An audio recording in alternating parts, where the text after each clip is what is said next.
Welcome to the Predictive Playbook.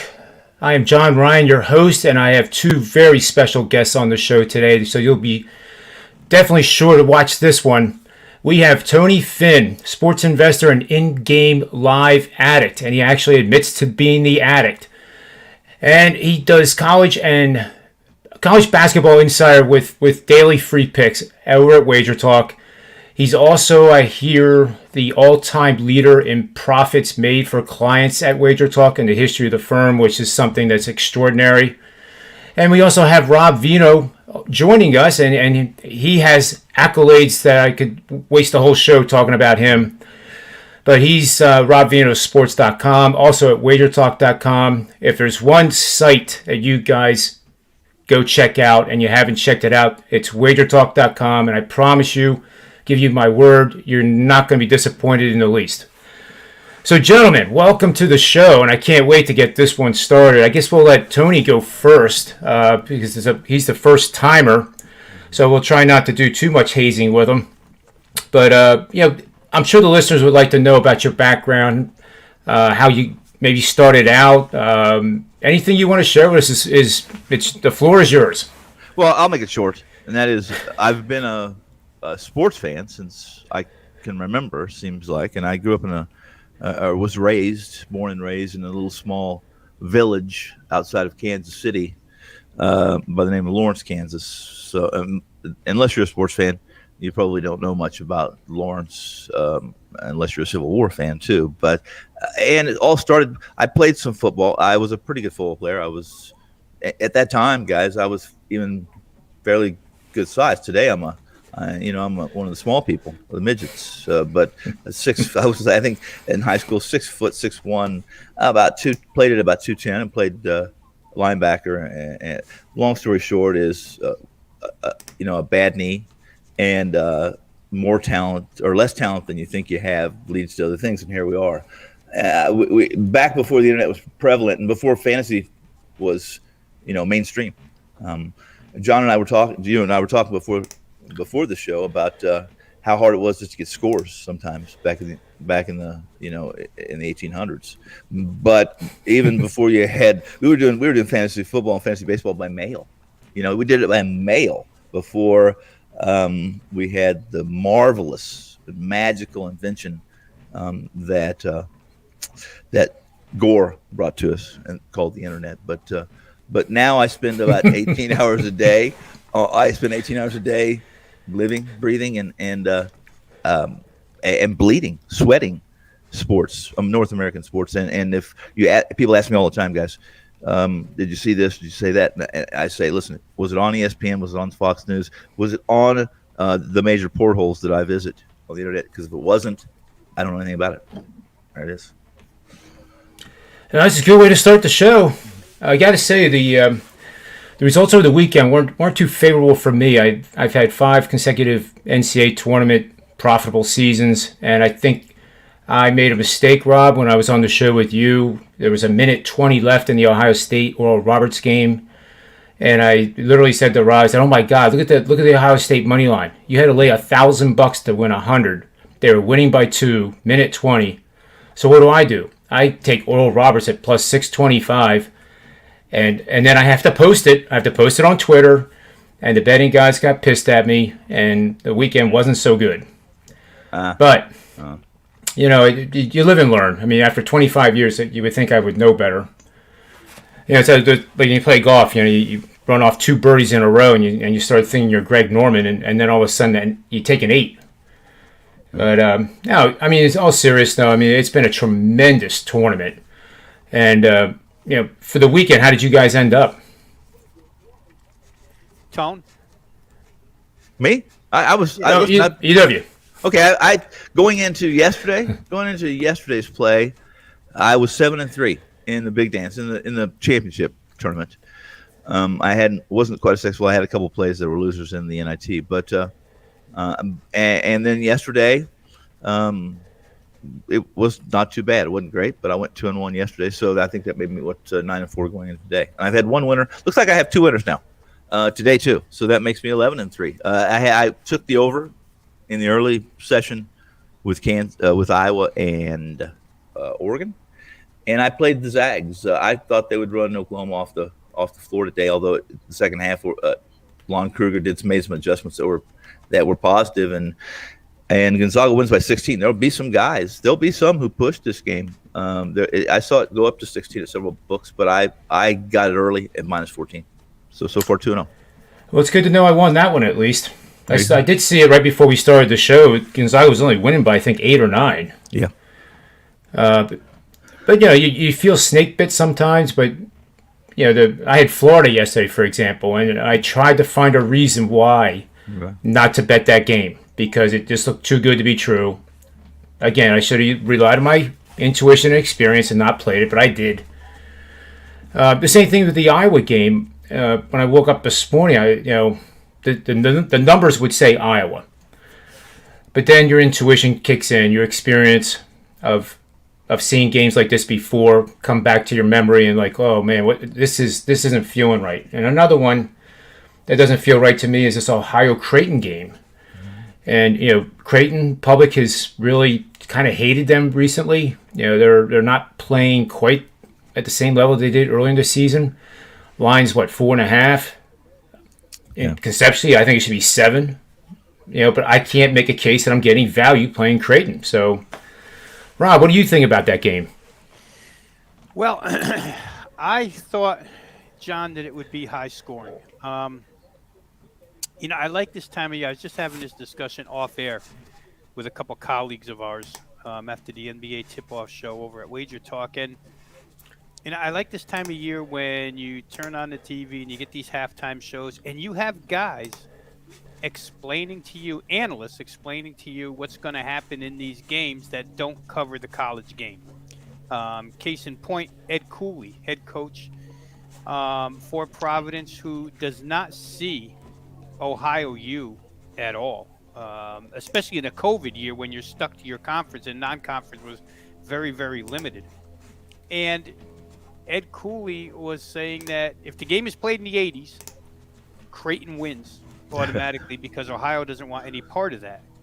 And Ohio U's faster tempo than Creighton is. Yes. So I don't know. Again, it's, and I'm not trying to rip one guy. I'm just saying what comes across on the television at this time of year, not always the way. And it's somewhat misleading to people that are going to go bet it. I like the other way.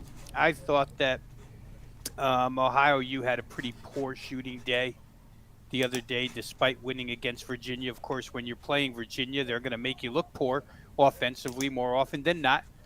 And Creighton wasn't especially good offensively against a really, really talented Cal Santa Barbara defense.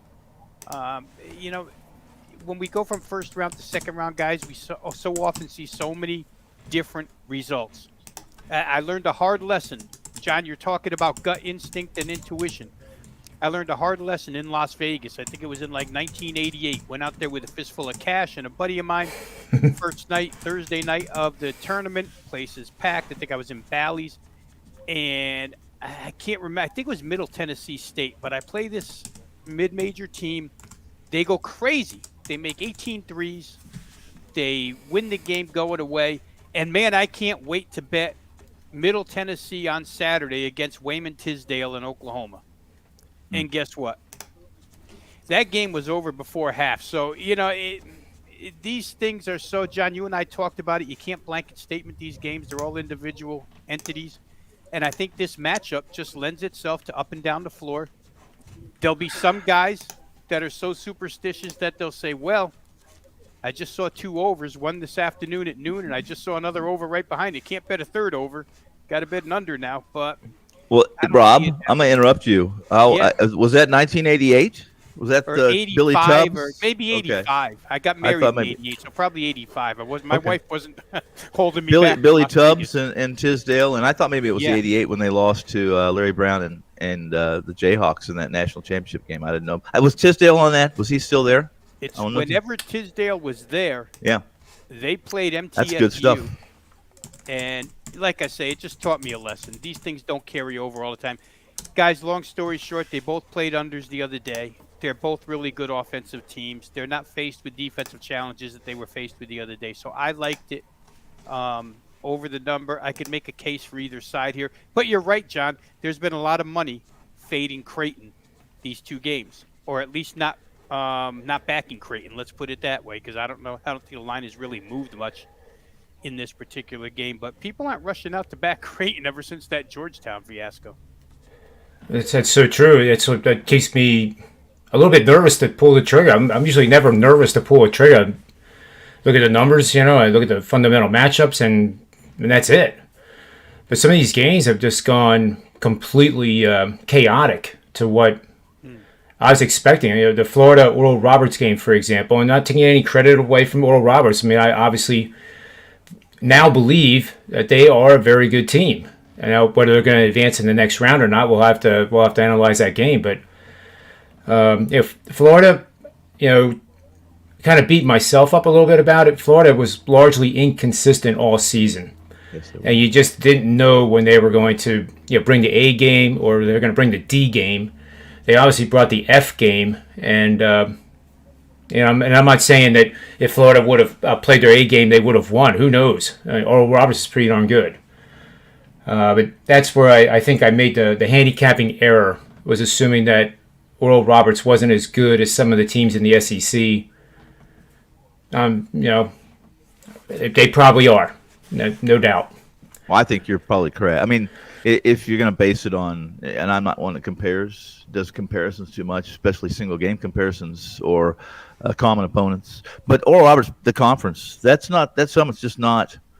The fact that UMKC was an actual favorite a few times this year, and it speaks to that conference. And the one thing about Oral Roberts I like that is the correlation between free throw shooting and the ability to actually shoot. And you see these teams that shoot 50% from the field, and they're shooting 62% from the free throw line. Tells you a lot about where they're scoring from, and that's at the rim. So Oral Roberts can shoot, and they're going to throw up a lot of 3-pointers. We know that, right? Yeah. And they're the best foul shooting team in the country. They proved it against Ohio State. Yep.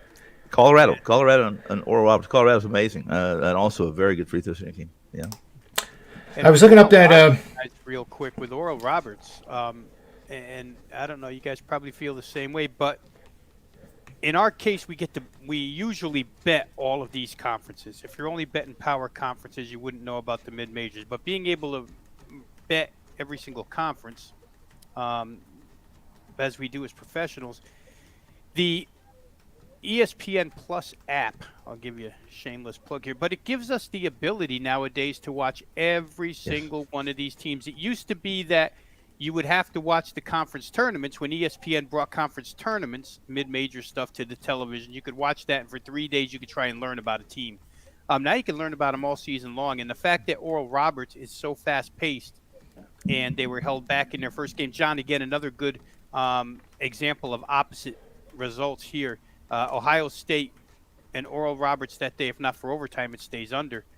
But Florida had no trouble going up and down and making that a very, very easy over the total. 2 quick points here to make. That Summit League, Tone. Yeah. Past few years, the representative from that league has been South Dakota State, and people were not leery of betting South Dakota State, right? Because they established kind of a name. And Oral Roberts didn't have that established yet, but the conference has produced a team that's caused a little bit of trouble in the past, and they're causing some trouble now. And, John, way back before this tournament started, we pushed Max Asmus. And guess what? It's Monday, and everybody knows who Max Asmus is. So there's always one of those guys that nobody knows that 2 days later everybody knows, and this year he was the guy. We've all three of us know of Oral Roberts. They have a rich history of basketball. Back to when and go back to, I think, was it Bill Self even maybe before he was at Tulsa, before Illinois. I'm not certain. He may have been. I'm not quite sure, but they've always been one of those teams that the Big 12 or Big 8 then would schedule because they knew that they were going to be competitive. They knew they were going to give them a little test before league play started. Yeah. I looked at my database back to that Kansas-Oklahoma season. It was 87-88. Right. In case you guys wanted to know. Now I lost the page here. Larry Brown, KU head coach. Billy Tubbs. Oh, good stuff there. Good stuff. Just give me 1 second here to pull this sucker up here because Billy Tubbs was the bad guy. He was, he was the little mean man, Mm-hmm. But yeah. What seed do you think Kansas was? They were eight seed maybe? 6 or 8 seed? Yeah, 6 seed. Yeah, I found that quite interesting too. Yeah. Well, they were Danny Manning. They were pedestrian. I mean, they were a one-man show. If you as KU went, as Danny went, KU went. Yep. Yeah. Oklahoma had the superior talent. Oh, that they year. did. Larry Brown absolutely outcoached Billy Tubbs. That was the third time they met that season. OU had abused them the first two. And then the championship game, Larry Brown ran with them in the first half, which was shocking. And ended up being, I think, a tie for that. And then the second half, he just slowed. He went down to a crawl, and it drove Billy and the OU players out of the game. Yeah. Coaching matters, guys, does it not? In this level, it's huge. Right now, this tournament, coaching matters. Guys, the biggest example, at least in my mind, the biggest example, North Texas. Yes. I mean, I put this on Twitter last night. North Texas is the same team they were 4 days ago. The difference is Matt Painter is not Jay Wright. He struggled. He has struggled and struggled. Oh, How much better could he have this, guys? He's in Indiana. If whatever fans are there are mostly going to be supporting Purdue, and again, he doesn't live up to it or rise to the occasion for that. It's as much as we like to maybe use that as fodder for us, I feel badly for him. Really, because I kind of like Painter. Yeah. Yeah. And I was also looking up coaches here for Oral Roberts and their traditions. Bill Self did coach there. Yeah. 94 to 97. Dick Akers, Barry Hinson, Lake Kelly, who I'm not all familiar with. Ted Owens in 86, 87 started things off. Wow. That was my neighbor, by the way. A block from, that was my neighbor, and I was attracted to his two daughters, by the way. They're still around there. Hope they're watching. Common knowledge, I guess, huh? Yeah. But Sutton, as you guys know, has been there since 2000, so that's a great career, and then to have this stuff going on now is even better. Yeah.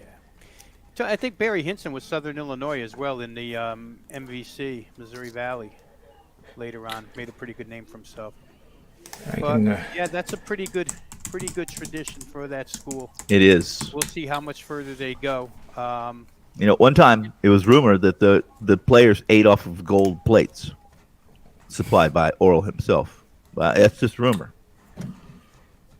Yeah, I can't imagine a church having gold plates. Can you? Again, it's just just a rumor. I always thought the collection plates were fake gold. That's what I always thought. Yeah.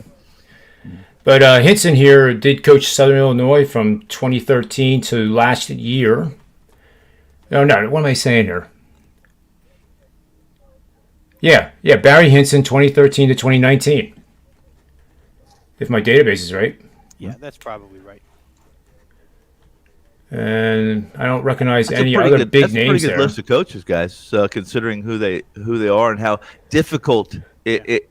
You got Oklahoma State, a lot of pretty good basketball schools surrounding that territory. So a tough recruit, Now Painter, is that the same Painter that is that Purdue? Yep. Yeah. 2004. Yep. Wow, I didn't know that. You see all different kinds of coaches when you get to this tournament, guys. But in my estimation, Matt Painter is a guy who pretty much labels his team and identifies his team at the beginning of the season and never comes out of that identity. If for instance, if Jay Wright feels that the way to go in a certain contest against a certain team is to slow down, he'll slow down. If he thinks it's to run, he'll run.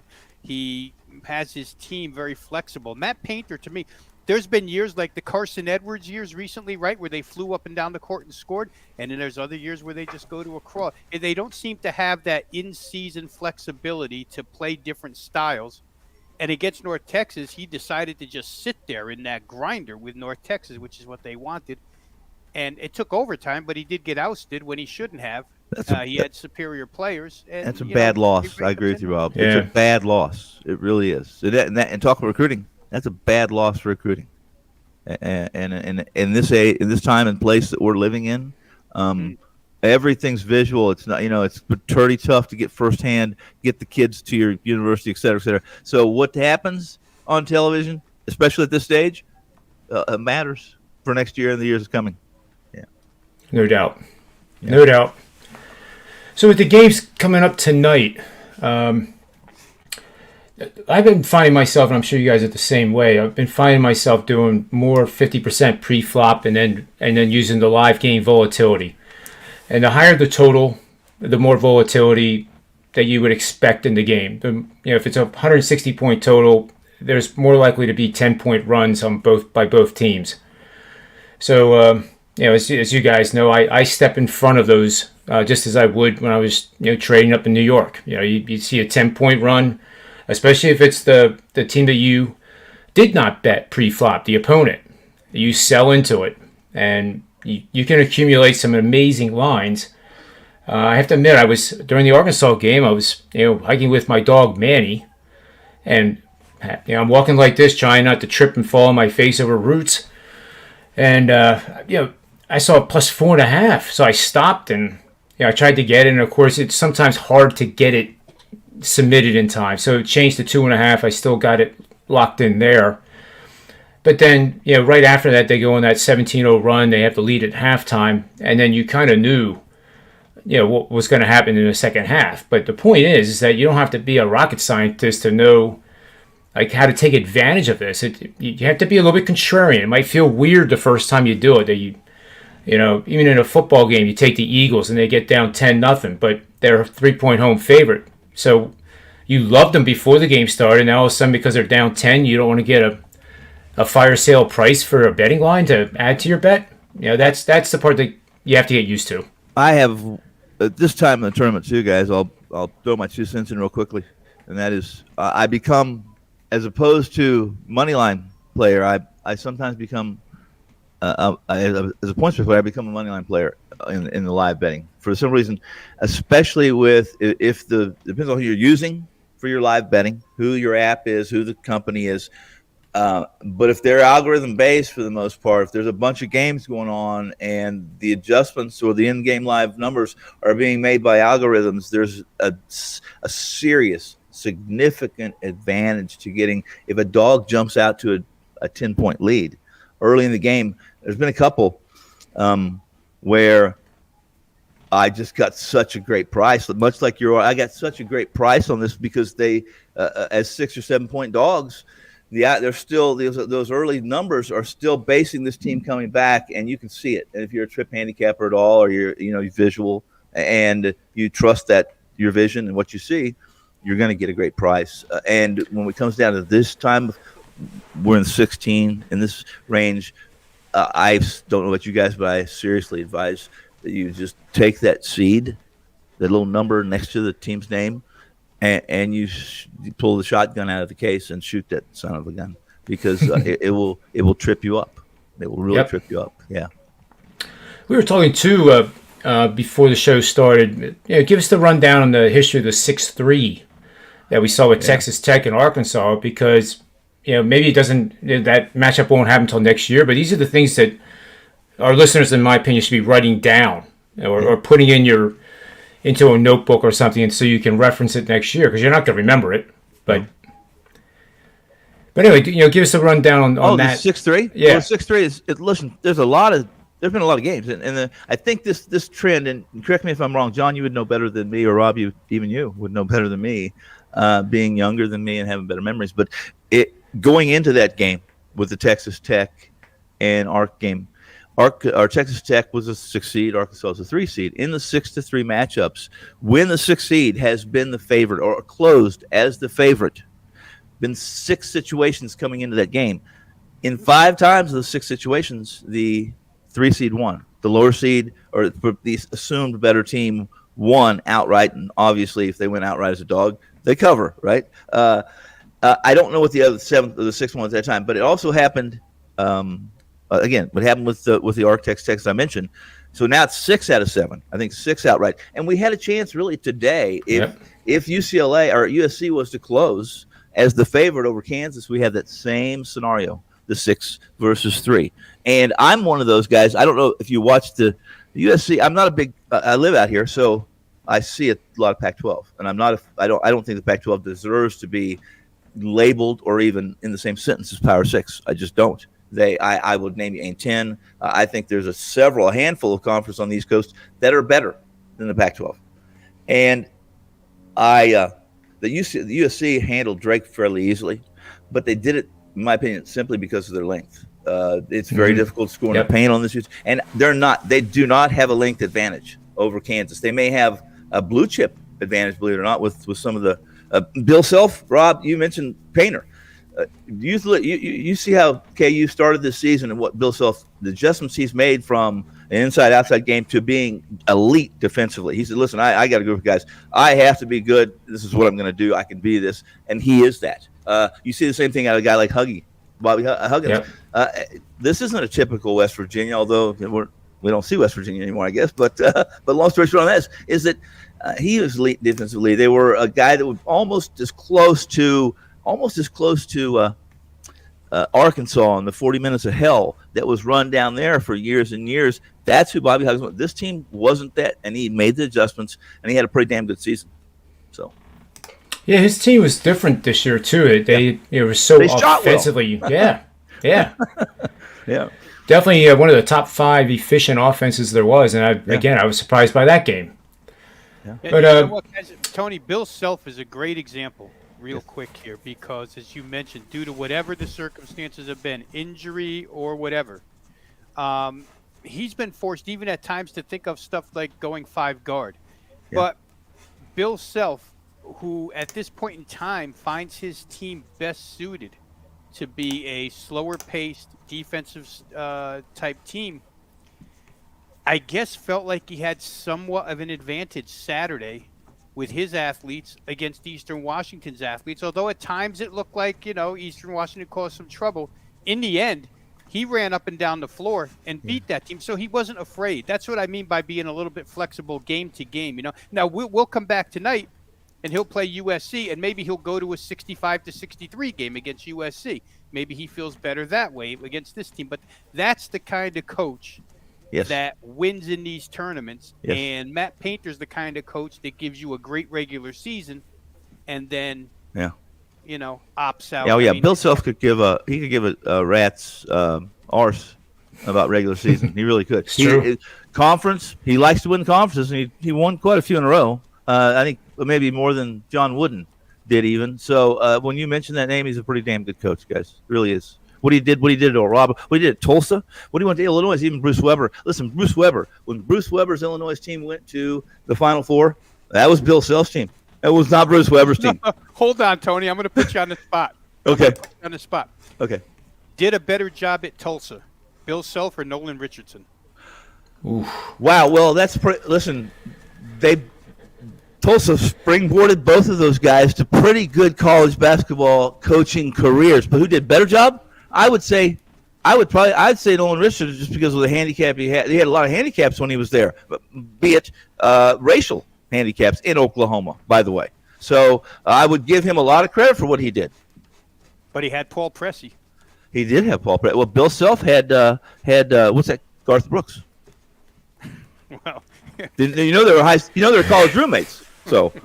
I didn't know that. Yeah, they were. They're college. He had Garth Brooks, and he went to Garth and got, hey, I get a little cash to get this player. This is before before internet and before newspapers even back then. No, we go into that stuff a lot, but Bill Self got himself in a little trouble, or at least his some of these college teams that have some pretty good coaches got themselves in trouble, which we don't really know the end result of yet. But I say Nolan Richardson. Am I right or wrong? Well, that's just a personal opinion, okay. Right? I mean, some tickets that you cash, you never forget, and it was 1981, but I remember that team because they won the NIT and they cashed my ticket. Paul Pressey, Nolan Richardson, and the Tulsa Golden Hurricanes. So, before we get off and being too nostalgic here, let's move on to. We got a bunch of kids watching the show. Right. If anybody under 40 is watching the show, we've just run them off. Well, we could do that. I'll admit I just had my 60th birthday last Thursday, so I'm not feeling any different. You know, I just had my 21st, and I'm feeling fresh. I noticed today you probably started shaving. I just noticed I had to. It's been, it's kind of one of those. I don't know what it was. Must be something. I'm growing up. My voice went a little lower too today. So That's good. I had my 61st birthday in January, John. So Rob, he still lies about his age, but he mentioned the 88 sooner, so he aged himself to some degree there. If he's making a wager in 88, right? I think he said 81.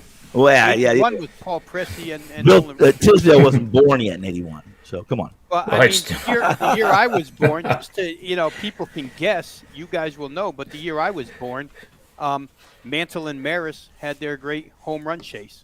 So that'll show you. I'm still living intravenously through Nolan Ryan and Tom Seaver in '69 Mets, so that'll give you a little bit of what. Yeah, guys, as we speak, real quick. Pretty sizable total move in the Ohio U Creighton game from 148.5 to 150.5. Really? Because that surprises me to some degree. I really thought they would play. I thought Ohio would play slow today. I thought they would. Man. But I don't know. I know this much: 48 points against Georgetown, and then what did Creighton score last game when they win? They score 60. What was it? 63? What was it? It wasn't many. Wasn't many. Since that loss, since they schooled Villanova in Philly, guys. I mean, went to Philly and schooled them. And then the plantation stuff. I won't blame it on the plantation stuff. I refuse to do that. But since then, it just seems like this team has kind of had they've lived outside themselves or something and haven't actually been who they could be. You go back to they should have won in Allen Fieldhouse early in the season, Creighton. They had Kansas on the ropes, and they got beat, and they lost by 1. And since then, their number, at least if you trust the professor, Ken Palm, has gone down as far as both offensive and defensive efficiency. Yeah. Yeah, it looks like this total could go to 150.5 pretty quick here. We're seeing. I mean, these games are coming up quick. The UCLA Abilene Christian game has moved to 5.5 almost universally now. Yep. How do we feel about that? How do you guys like that? Do you have any comment on that? UCLA, I have some opinions. I'm surprised. I saw some sharp group. I saw a sharp group, and I talked to a member, a peer of ours at Wage Talk who comes by the house almost every day, by my office. He said the Sharps were on AB or AC at 4.5 even in that look. So it's interesting for certain. Well, we know how the windows get stampeded right at game time, not usually by the sharp money, right, Tone? So, I mean, UCLA now, I'm looking at a fairly well-known square shop that has moved to 6 on UCLA. So there's action on that side. Do you guys, when you go to this tournament and you want to put your math and put your numbers together and make them make sense to some degree, how do you adjust from conference? I've learned to kind of throw out conference, and when the team can defend in the Southern, they can defend at this level for the most part. I'm almost just throwing it away. So UCLA's got their hands full, don't they? I think today. I'm trying to figure out why the line's going up. You're right. And I spoke to this gentleman. I'll just Vegas Chris.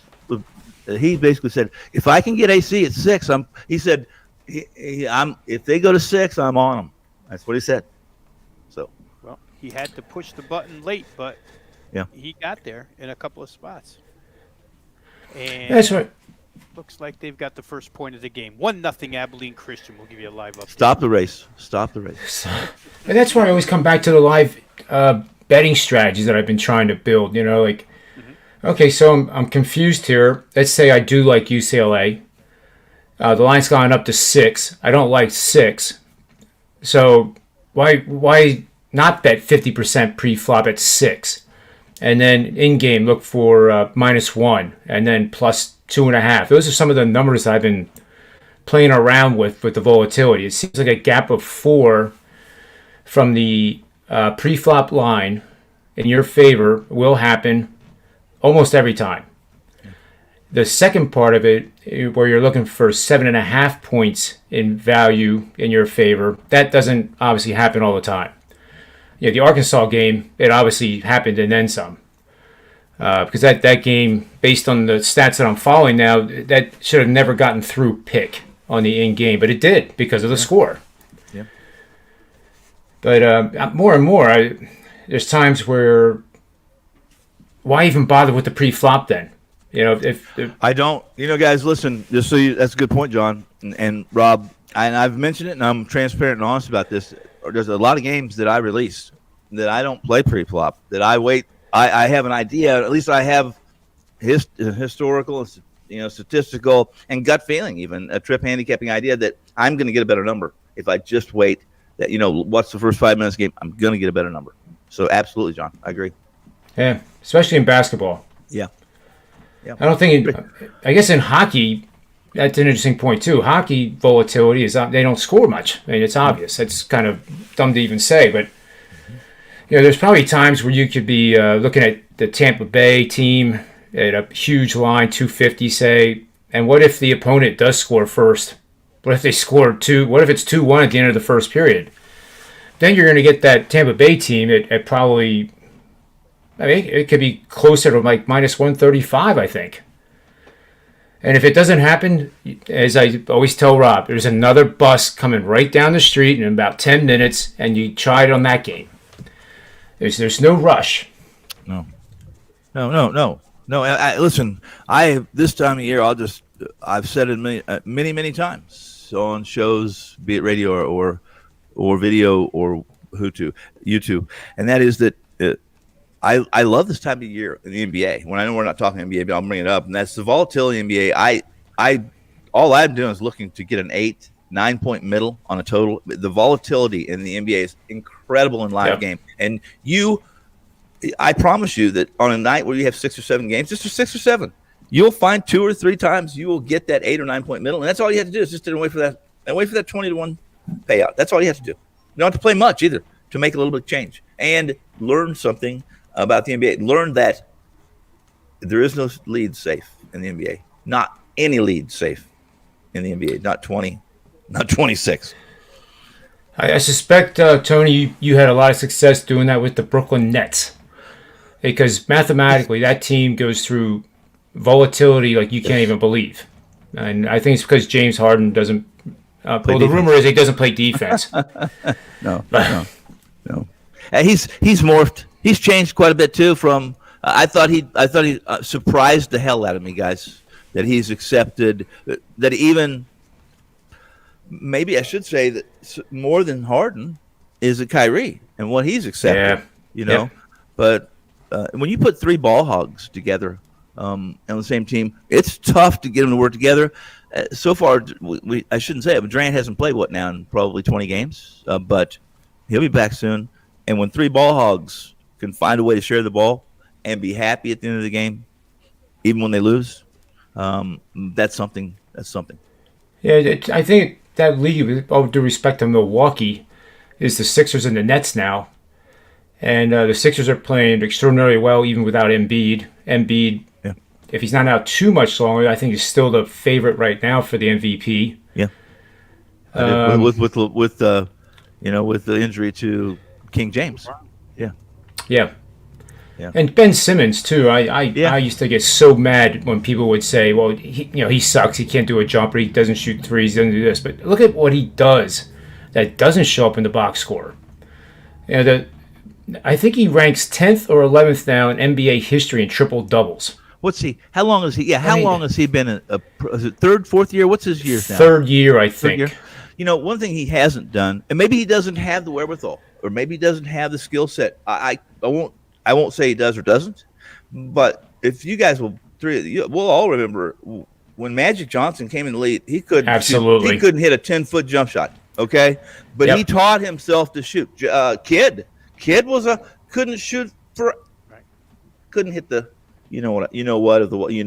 But these guys found ways to not only succeed, to learn even as a pro, and eventually become Hall of Famers and rich men. So it's his. When you're 6'10" and can handle the ball, and you got that point position, what you're able to do if you can shoot, as opposed to if they're going to let you. If I'm guarding you, and I know you are going to shoot 30% from 15 feet, I'm going to give you the shot. It's yours. He defended Giannis the other night too. Yeah. I guess it was his worst first half of his career. Yeah. Milwaukee scored 29 points as a team, and a lot of that did have to do with Ben Simmons. Right. But what is Simmons? If he can shoot a 30-foot or 25-foot jump shot, how much does that change what you do as a coach defensively? It's just stupid how much it changes and how much better you makes your team. Yeah. In a warm-up game, it had to be last year, before everything got shut down. He was in the corner and made 11 three-pointers in a row. Now, granted, it's not game situation. I mean, I understand that part, but I think it's just a matter of time. And John Dempsey, I think he kicked 80-yarders in pregame too. Tony Franklin. Yeah, right. Good stuff. So let's take a look at one more game before we sign off here. And granted, I wish we could just stay on the air till like 9 o'clock and give people live in-game bets that we're doing, but we really can't. But Maryland, Alabama, another game that doesn't altogether make sense to me. You have the number 2 seed. In my bracket, I had them going to the Final Four and then knocking off Gonzaga, which I obviously still have. It's one of the few parts of my bracket that is still intact. But does Maryland have a chance to beat these guys? If Bama plays as they did in the first round, I thought, listen, the final score in that game with Bama is deceiving. If you watched any of that game, it wasn't what it is or what shows you now surface number-wise as far as the final score until the final minutes. I mean, in truth, as a guy who really thought this was a huge opportunity for Bama to win by 30 and kind of make some continue to build that confidence in a team that has overachieved, or maybe what a lot of people think have overachieved as an upstart per se. I thought there's a little advantage. If you like Bama today, I think there's a little bit of I think you're getting a half a point, maybe a point because of how they performed in game 1. So can Maryland win? I think we know that they can. I don't trust. Let me tell you, there's a coach. I don't know near as much about Nate Oates as I know about Mark Turgeon. And I know if you take Mark Turgeon out of his living room, forget it. I'm off. I'm out of that room. I'm fading Mark Turgeon, or I'm not in the game. See, so that's my opinion. Yeah, I love it. How about you, Rob? Well, I'll say this. As somebody who had Alabama late 16 the other day, I watched Me too. A couple of problems. Yeah. Number one, John Petty Jr. for Alabama heading into that game, there was a little discussion about how head coach Nate Oates was worried about the frustration level between that kid's ears because he hasn't shot it well now for about 5 games. And Tone, if you watch it, he was an absolute disaster on Saturday against Iona. And not only was he a disaster, but he was a disaster that kept taking shots. I mean, he wouldn't pass the ball. He continued to shoot. He continued to miss. He continued to get blocked at the rim on what should have been breakaway dunks. I mean, he blew free throws. There was nothing good about John Petty the other day. So if you get anything out of John Petty Jr. here, like what you're supposed to get, then Alabama's in pretty good shape. If it were not for the Villanova transfer, Quinterly and Reese, 2 reserves. Yeah. Reese came in and hit 2 big threes when that game was tight in the second half and opened it up a little bit. And Quinterly was fantastic at going to the rim. And eventually Alabama had one of those spurts. I think it was like a 7-0 real quick. It ended with a slam, and it opened it up somewhat. But I went as far as I was on with the legend, with the Canadian shock jock. I was on with Gabe Morency on we do a Friday night show together, and I went as far as to say, listen, just for here's the real handicapping that you have to do in this Alabama Iona game, and that is, will Pitino start coaching to cover the number, or will he just let his players play? Because that's why I really believe that Alabama would be in that situation where they're up 16-20, and then you got to worry as the guy carrying that number around for 7 minutes and putting your hand on your arse because you're worried about getting backdoored. Is Pacino going to coach to cover that number? So there's another variable that it never came into play, obviously, but you're right.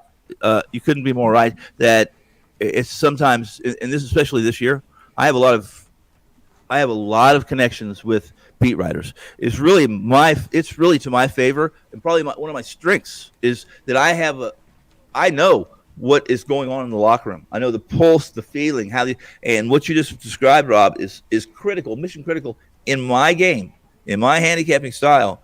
And I lacked it this year because almost everything was done virtually, through Zoom, etc. So that feel that these guys have, they just didn't have it. And in turn, I stunk sometimes. I stunk a lot, so let's get rid of this. Let's get rid of this pandemic. Let's use it. Well, there's been Alabama support today, right, guys? I mean, I see this thing pushed up to 6 now. I think it opened 4.5 in that vicinity.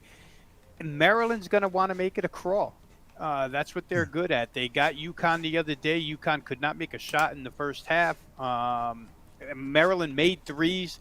Maryland is so up and down offensively that you can't trust them to come back and have another decent offensive game. And Alabama, when they do want it, they're a lot like Arkansas, boy, from that SEC conference. When they want to turn up the defensive heat, they can turn up the defensive heat. Oh, I agree. See. I mean, if they do that, guys, Maryland, 62-63 in this game, and you need Alabama to get to 70 to win for you. I'd almost bank on that. I mean, I think Alabama first half could be a pretty good play. I think they were 3.5 first half, just because I said before that what we see from the very first round to the very next round oftentimes is different. Alabama struggled in that first half against Iona. Got off to a real slow start, and that'll be a point of emphasis from Nate Oates. Let's start quickly. On the other hand, Maryland couldn't have had a first half that went better for them against UConn. The other team missed every single shot. I just don't think things happen in succession like that, especially in this tournament. They have to happen more often than not for you to win 6 games in a row, but they don't happen in succession like that very often. So, to me, Alabama first half might be a good look. Alabama game might be a good look, but John Petty Jr., boy, I'm going to be sitting there with a ticket on Alabama, okay? And if this guy is miserable again, I'm going to be miserable. But hopefully John Petty Jr. either gives the ball up if he's not on, or he makes a few shots here and gets it through his head. Sometimes all it takes is a layup, right? A layup or a dunk or anything to get a guy going. A free throw. So we'll see. But that was a drawback on Saturday, guys, for sure. That's one of their stars, and he was not present on Saturday. Here's an example of what John mentioned. Right now, if you like AC, you can get 7.5 opposed to the opening number. It's tied game with 6 minutes gone in the game. Instead of the 4.5 or 5.5, right now I'm showing 7.5 on one of my live apps. How in the world does that make any sense? It makes sense because we talked about getting a better number of in-game rather than pre-flop. I'm just saying, how does the in-game line make any sense? Right? Oh, it doesn't make it. It doesn't make. You're right. It doesn't make any sense. None. I don't care what makes sense. Right. No. Outside of my bubble. I only care what makes sense inside my bubble. I wonder what kind of algorithm they're using there. In a tie game before it starts, we'll let you have 5.5. Tie game into the first half of the tie game, we'll give you 7.5 now. It's a beautiful thing. It's a beautiful thing for a guy who can sit at the desk like we can and do that. Right. I think I might have an answer for you, Rob. Yeah, UCLA was trailing, I think, 12-9, 12-8. So they've gone on an 8-0 run. They have. The public sees that. The algorithm will anticipate the public wanting to jump on UCLA now that they're going to win 100-12, and that gets things inflated. But that's where I have found these values. Like if you like Abilene Christian right now, like you said, Tony, you're probably getting 2 extra points now in value from where it should be. Anymore. Yeah. No, I agree 100%. And now also, if you really liked. At one point in time, if you really liked UCLA, like right now, I show them, depending where you're at, -1 or -320, -360, for instance, and they weren't that. If you liked them when they were down 12-8, they were only -210. So it's that those options, those opportunities, and for those who, and I'm sure you've preached this, John, Rob. If you're going to be an in-game live addict, you need to have if you got satellite television, forget it. If that's what you're depending on watching satellite TV to make your decisions, forget it. You need to have a hardwired TV, a cable, and you need to have fast internet, or you're not going to get to play in time. You're going to be shut out, just like you mentioned, John. You miss, and that's pretty frustrating. That's so true. I have pretty much a state-of-the-art system. I have a gigabyte FiOS speed, and then I have the Orbi brand name for the Wi-Fi 6 with the mesh. And you're so right, Tony. I mean, that's just. Because you're right, if you don't have the internet. It's like playing basketball against a good basketball player. He gets to wear tennis shoes, and you're barefoot. You're at a disadvantage.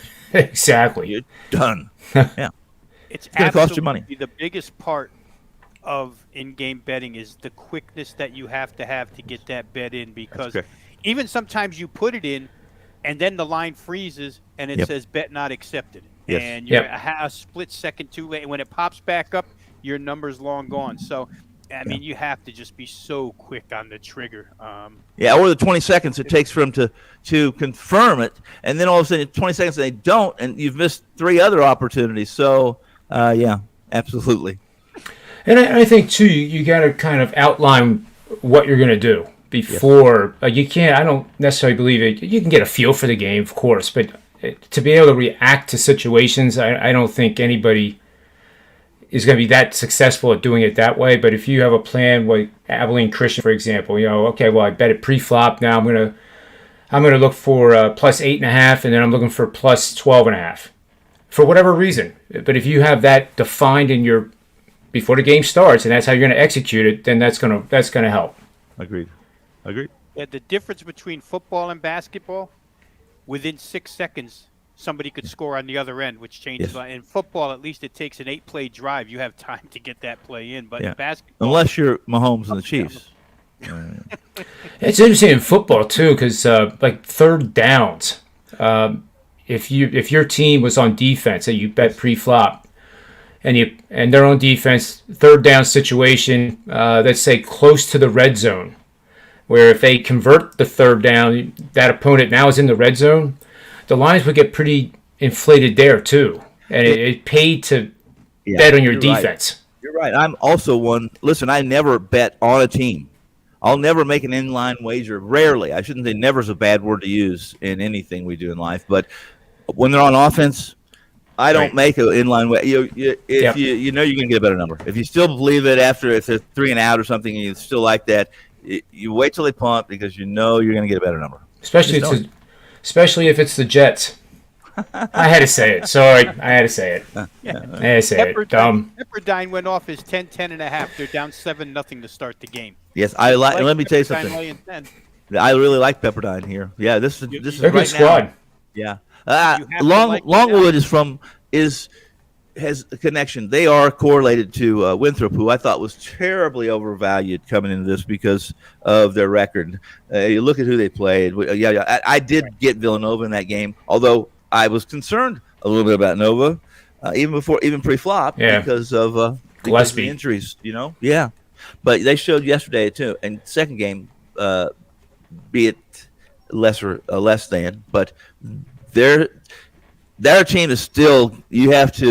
You can't just assume that they're going to be an easy pass. They're not. That team's going to play hard for 40 minutes. Yeah. Yep. And they're shorthanded. I think that's the big 6-man rotation. 6 players right now without their 2. I have to look at the box score, but I'm going to assume that they were playing 7 with healthy. They were playing 7-man. Talking with Nova. Yeah. They had 4 double-digit scores in the starters, and one of the guys off the bench had 8. How about minutes? Minutes was all 6 guys. Yep, that's exactly right. Now that correct me, guys. Rob, you guys. I don't put much on minutes depth in this tournament because more timeouts, longer half times. It's different than regular season basketball, where you might want to give a guy some R&R. When in this tournament, it may not be necessary. Where a 7-man rotation will suffice. That's right. The only thing that Yep. stops Tone is foul trouble. Yes, But it's right. not. It's right. not the fatigue factor. It's only No. foul trouble I agree. in these I agree. tournaments. These commercials take forever. In truth, having 10 guys that play 10 minutes can be an issue. If they do that to the rest, when all of a sudden, if you're not a coach that knows, I'm going to play my best 5 almost as many minutes as I can. This is it. It's one and done. So, Right. yeah. I think another thing too for like new people who are betting, when there's obviously a ton of them now with legalization, is that coming in this tournament, Georgetown makes the run, wins the Big East, and the world, every media outlet you listen to, like they're the dark horse, they're the Cinderella, and they played. Correct me if I'm wrong. They played Colorado, right? And got smoked. Colorado's over the top, crazy Right. good. Yeah. Yep, but they sucked because they lost to Oregon State, and Georgetown was going to tear them up. And then what was the other game? Oh, well, Winthrop and Villanova. Right. I have this little, it's Python code, so it's sentiment. And I go into Twitter. I'm one of the. It's not hard to get your certification to be a Twitter developer. It's kind of basic, but I can go in and grab 2,200 tweets in this program on stop words. So they're words that are either negative, positive, neutral about a specific hashtag. So I put in the hashtag for the team, run it. It comes back with a nice little pie chart of plus, positive, negative, neutral. And that game, it was amazing. When I beta tested this for NFL and I documented it on Twitter, it went 11-5. So we don't have enough sample size yet to say that this is something that'll work. But I have no doubt that when we see the betting flows in a game where there's 75% of the bets, but 55% of the money, 45% of the money, and then tie that in with the sentiment readings, giving all the love in the world to that team, you fade it. Yeah. In a second. Yeah. So more work to be done on that, but those were the other game, Villanova-Winthrop. Villanova sucks now because Gillespie's out. Right. They got smoked by. Like they did lose to Georgetown, I think, right? They did. In the Big East. Yes. Yeah, Yes, they they came did. within 2 Yeah. points. They made a Yep. run late in the game, lost 2. Right. So regardless if it was lost by 2 or lost by 20, they're no good anymore. Even though they were top 5 most of the year, so they're you don't play them.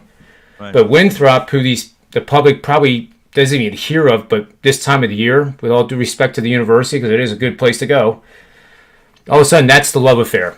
They're going to beat Villanova. Listen, guys. Yeah. If we had a couple days to do the show, there's a bunch of games coming up, and one of them's Baylor Villanova.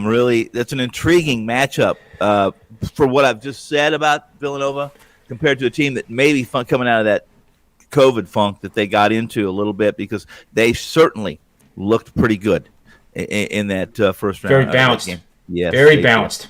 Yes. And Jay Wright. Yeah. Coaching matters, right? It does. It does matter. It does matter. Yeah. And I'm also, if we talked about, I did a video in the studio and spoke about Scott Drew and what I know about Scott Drew. And I had people from Baylor threatening to sue me for libel. Seriously, I had 100 drive-bys from Baylor fans. And what I said was kind of, it was over the top a little bit, but I said basically Scott Drew cheats better than a lot of the coaches that I know. If you can recruit to Waco, you are cheating. That's all there is to it. And oh my goodness gracious, and they're going to sue me. And so I said to him, I said, okay, so what you're saying is you can sue me for voicing my opinion, and you can tell me I'm a piece of garbage that should be hung by his what. But I can't have my opinion. You can have your opinion now on me and speak it publicly. And it all disappeared pretty quickly. But in-game coaching, I trust John. I just don't trust Drew. Forget it. Jay Wright, Scott. That's not even even comparable to me. Hey, Tony. I agree. Tony, he had to come into Baylor and recruit after Dave Bliss. And Yes, the he kid did. Got murdered in the woods. So It wasn't an easy job. He cheated better than most. And then Bliss. here's the deal. I had to go as far as to say this: every power conference head coach cheats. I had to tell them that, and it's almost like I ruined Christmas or something. I said every one of them cheat. It's just who cheats better, who doesn't get caught. Every one of them breaks the rules in some way, fashion, or form. And they said, "Oh, that's impossible. That's not true." Scott Drew, we know Scott Drew, and he is a good Christian man that would. I said, "Oh my goodness, I got to go. I got to go." Well, I'll throw my 2 cents in here real quick because I don't get either up or down on these guys. But I'll tell you the truth. Yeah. I can't stand the fact that Will Wade has a job at LSU. So well, that's him. He makes me nuts. But I love those 4 players in that starting lineup. It doesn't deter me. I'm happy when they win because I want the kids to win. But man, oh man, that guy just rubs me the wrong way. The way he went about it, what he did, the way he, acts even still. It's a tough decision. It's a tough decision to replace Brett Favre at quarterback. It's a tough decision. You better have a replacement. So until they get a replacement for Wade, who can cheat that good, because he's got a pretty good team. They got him on FBI wiretape. Why? Well, it doesn't matter. I don't know. And Sean Miller too, right? How about Sean Miller? We got Trump on wiretap on a lot of stuff too, but that doesn't matter either. So we won't go there, right? We won't go politics. But yeah, I agree with you. It rubbed me wrong. It really. And I always thought it was only the New England Patriots that did that.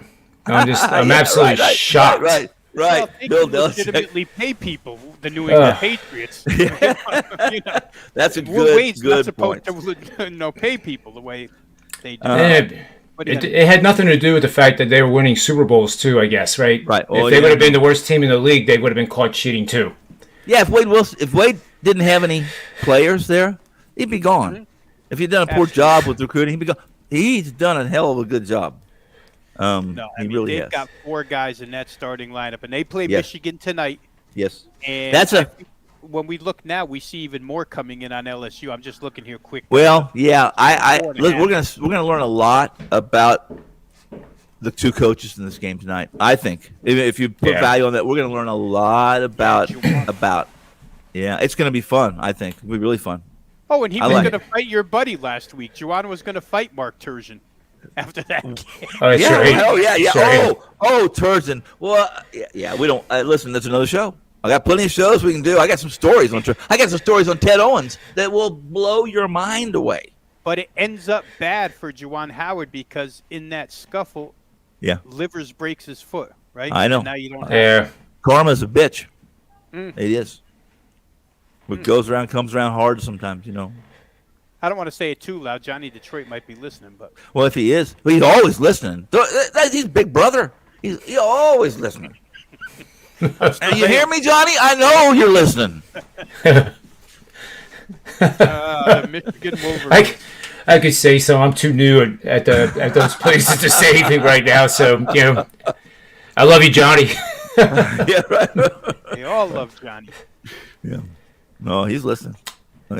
So, before we sign off for the somebody's listening for him. You know that. Just know it. Yeah, they have their hands full tonight. That's the point. They have their hands full with LSU. Yeah, they do. Go blue. I'm on the blue tonight, so go blue. I like Howard, and I've already spoke my mind about Mark Turgeon. And I'll back Mark Turgeon when he's sitting on his couch, but not any other time. Ball and oats. Tony, I have one quick question for you before we sign off here. On the in-game, I just thought of actually trying to do this. Mm-hmm. Betting LSU and Maryland in a parlay. Now, in an in-game, are you allowed to do the if-then bets? No, not with my app. I can't speak to all whether I haven't seen it.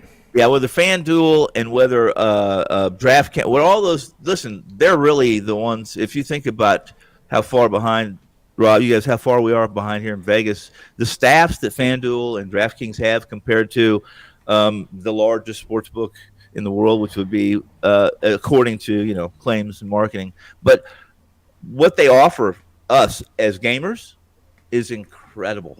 The options we have are incredible compared to what we have locally here. And unfortunately for us locally here, we have to, and I guess everyone's listening, depends on where this goes, but you have to be very sophisticated in being able to get around living in Nevada and making wagers on those apps.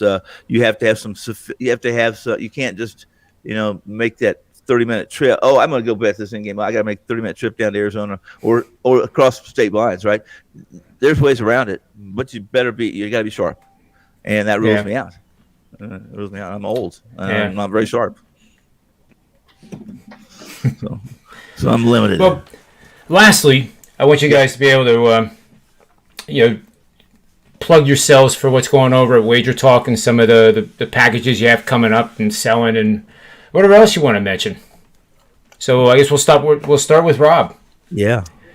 Well, it's $9 Monday over at Wager Talk. Every selection released by any of the handicappers is $9 on every Monday. And for myself, we cashed one already, guys, with the over in the Iowa-Oregon game. That was a 4% best bet. So we have two more of those best bets up and available right now at Wager Talk on $9 Monday. So go ahead and visit. NBA also available right now.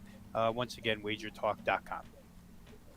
Awesome, Rob. And Tony? Oh, well, I don't have, you're only as good. I'm only as good as my last play. And my last play won, so I'm great.